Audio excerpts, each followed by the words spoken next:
The highest Luftwaffe rank was created for one man only. Reichsmarschall placed Hermann Göring above every German field marshal.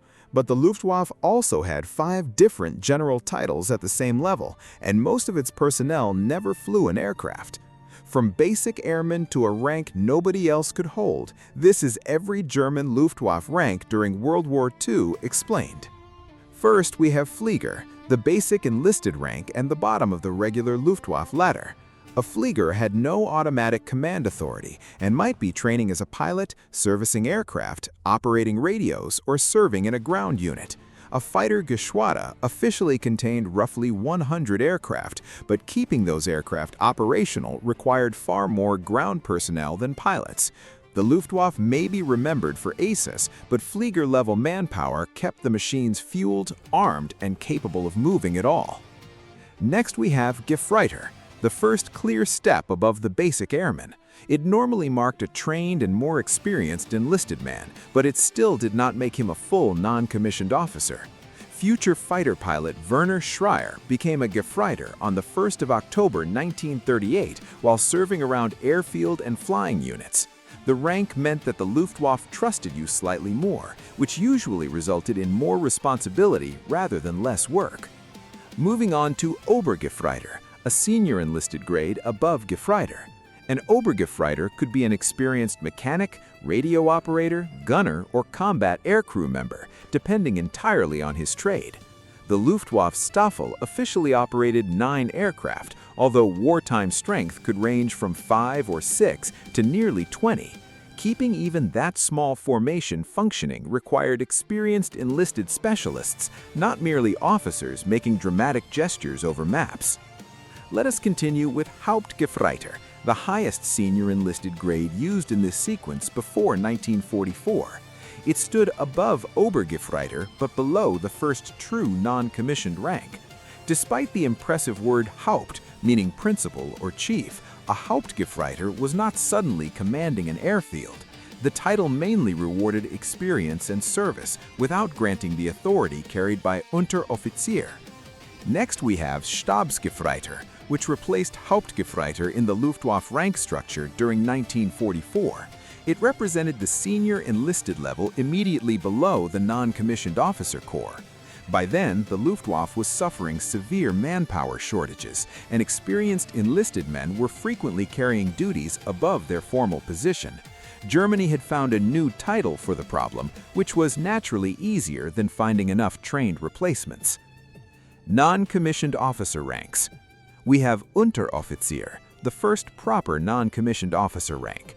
An Unteroffizier could supervise a maintenance team, signal section, anti-aircraft gun crew, or small ground combat element.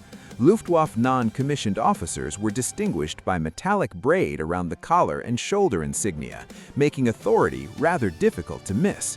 This was the level where a man stopped merely completing tasks and began answering for everyone else completing theirs.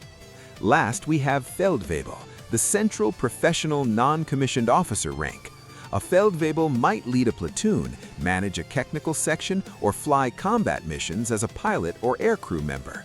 Werner Schreier was promoted to Feldwebel on the 1st of December 1939 before completing his fighter training on aircraft, including the Bf-109. In the Luftwaffe, an officer's commission did not make an aircraft faster, and an experienced Feldwebel could be deadlier than the lieutenant beside him. Let us continue with Oberfeldwebel, a senior non-commissioned rank for highly experienced personnel. An Oberfeldwebel could serve as a veteran pilot, senior crew chief, platoon leader, or technical supervisor. In a flying Staffel, the difference between 9 aircraft on paper and 5 aircraft ready for combat often came down to maintenance leadership. Senior non-commissioned officers lived in that unpleasant gap between official strength and reality. Next, we have Stabsfeldwebel, the highest regular career non-commissioned rank in this ladder. It represented long service, deep technical knowledge, and considerable administrative authority. A Stabsfeldwebel might act as the institutional memory of a company-sized unit, controlling discipline, personnel routines, and daily organization. Commanders changed, aircraft changed, and fronts collapsed, but the senior career non-commissioned officers still wanted the paperwork completed correctly. Junior officer ranks. Moving on to Lieutenant, the first commissioned officer rank. A lieutenant could serve as a junior pilot, platoon commander, technical officer, or even commander of a flying Staffel. A Staffel officially held 9 aircraft, and wartime manuals noted that either a lieutenant or captain might command it. That meant a very young officer could be responsible for aircraft, air crews, and ground personnel before becoming responsible enough to rent a modern car. Next, we have Oberleutnant, the senior lieutenant grade. An Oberleutnant commonly served as a flight leader, Staffel commander, adjutant, or specialist officer. Since a Staffel might contain anywhere from 5 to 20 operational aircraft, its commander's actual strength changed constantly with losses and repairs.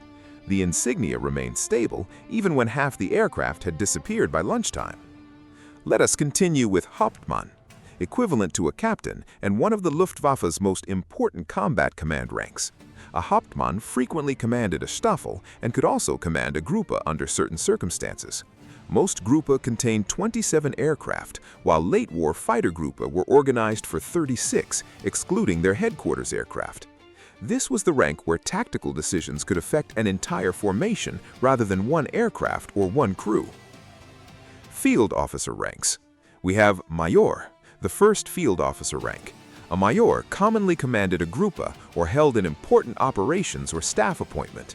A standard Gruppe contained 3 Staffen and approximately 27 aircraft, while a fighter Gruppe could contain 36 aircraft plus 3 headquarters machines. At this level, a poor decision no longer killed one crew efficiently, it could ruin an entire combat group. Next, we have Oberstleutnant, equivalent to lieutenant colonel. An Oberstleutnant could command a Gefreiter, serve as a deputy commander, or hold a senior headquarters position.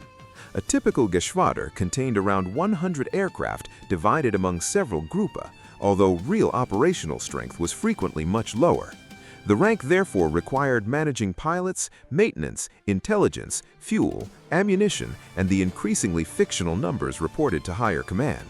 Moving on to Oberst, the Luftwaffe equivalent of colonel, an Oberst was a common choice for Gefreiter Kommandeur, the commander of an entire Gefreiter. That formation normally possessed about 100 aircraft, 3 or more Gruppen, and a headquarters flight of roughly 3 to 6 machines. An Oberst was no longer simply flying the war, he was managing a small aerial organization while pretending replacement aircraft would arrive on schedule. General officer ranks. Next, we have Generalmajor, the first general officer grade. Despite the name, it ranked below Generalleutnant because German general titles did not follow the modern English order. A regional airfield command could be led by a Generalmajor and supported by a headquarters staff of roughly 50 to 150 personnel. The promotion brought wider authority, more elaborate insignia, and substantially larger problems. Let us continue with Generalleutnant, the second general grade, and the immediately above Generalmajor. A Generalleutnant could command an air division, parachute division, air defense formation, or major territorial organization. Richard Schimpf, for example, commanded the 3rd Parachute Division as a Generalleutnant during the fighting in Normandy in 1944. At this level, the officer directed thousands of men, although the Luftwaffe's worsening fuel and aircraft shortages remained stubbornly unimpressed by rank. Next, we have General der Flieger, meaning General of the Aviators. This was a branch general rank above Generalleutnant and below Generaloberst, intended mainly for senior commanders of the flying arm. A General der Flieger could command an air corps, air fleet, or territorial Luftgau, and Albert Kesselring held the rank before commanding Luftflotte II during the Western campaigns. He was promoted directly to Generalfeldmarschall on the 19th of July 1940, skipping Generaloberst entirely because victory has always been excellent for administrative flexibility. Moving on to General der Flakartillerie, meaning General of Anti-Aircraft Artillery. It occupied exactly the same grade as General der Flieger, but represented the Luftwaffe's enormous anti-aircraft branch. Officers holding it commonly commanded Flak Corps, air defense regions, or major territorial commands controlling guns such as the famous 8.8 centimeter Flak series. The Luftwaffe was therefore not simply an air force with aircraft, it also controlled a ground artillery empire large enough to make the army occasionally look territorial. Next, we have General der Fallschirmtruppe, meaning General of Parachute Troops. This branch general rank was intended for senior commanders of parachute corps and Luftwaffe ground formations.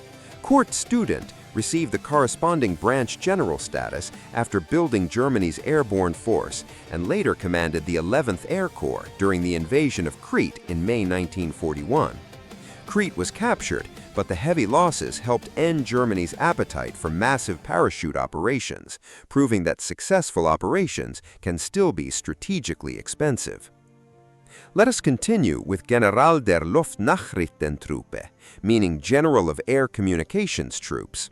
This rank covered the signals, communications, radio monitoring, and radar organization that connected Luftwaffe headquarters with operational units. Wolfgang Martini held the rank from the 20th of September 1941 after helping build the Luftwaffe's communications service from the early 1930s. Pilots received the headlines, but without signals and radar, they were merely fast-moving men searching an extremely large sky. Next, we have General der Luftwaffe, the strangest branch general rank in the entire system. It was created for senior officers who could not be neatly assigned to aviation, anti-aircraft artillery, parachute troops, or communications. Only Wilhelm Schubert and Walter Wecke received the rank, both during 1942. The Luftwaffe had solved an organizational exception by inventing another general rank, which is perhaps the most traditionally military solution imaginable. Moving on to Generaloberst, usually translated as Colonel General. It stood above every branch general rank but below Generalfeldmarschall. Holders normally commanded an air fleet, occupied the highest staff positions, or represented the Luftwaffe at national command level. Generaloberst Hans-Jürgen Stumpf signed Germany's final military surrender in Berlin on the 8th of May 1945, representing an air force that had almost ceased to exist as an effective strategic weapon. Next, we have Generalfeldmarschall, the highest normal wartime rank in the Luftwaffe. It was reserved for the most senior commanders and carried the famous Field Marshal's baton, elaborate insignia, and immense prestige.